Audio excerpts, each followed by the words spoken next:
Hello, hello. Let me talk about The Lure in Stanley Park by, as told to us by Pauline Johnson.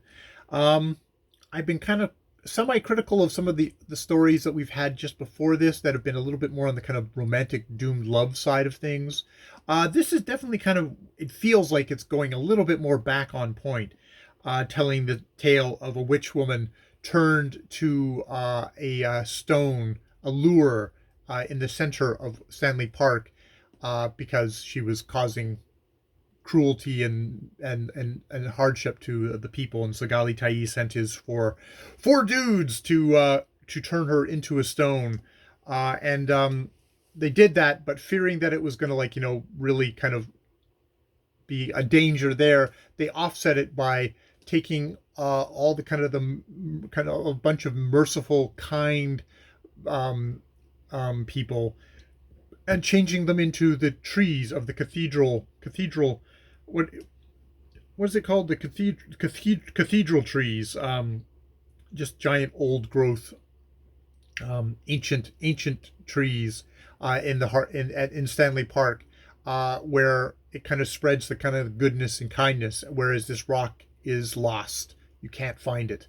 Though it does tell a tale of two tourists who maybe were got lost in Stanley Park and were found. One, the man dead and the woman driven mad, and this apparently being they'd found the rock and had been forced to circle around and round and round it, dying or being driven mad.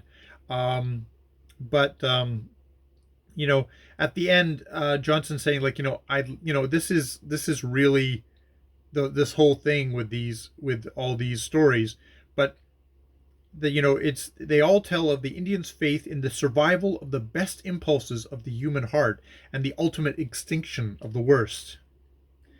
Um, and that they value the first thing that they value of a man when they're talking about them isn't his success or his strength, um, and stuff like that. It's that he's kind. That is the most, that's the rewards for, the legends deal with the rewards for tenderness and self-abnegation and personal and mental cleanliness, which is definitely what we seem to be going for here. Is You get the sense that this book is about trying to, uh, in a kind of a very spiritual sense, clean the listener, and specifically, the native peoples of the area, carrying on these stories. I mean, the thing is, of course, this is an oral tradition, and they're getting it. This is Johnson sharing it with the white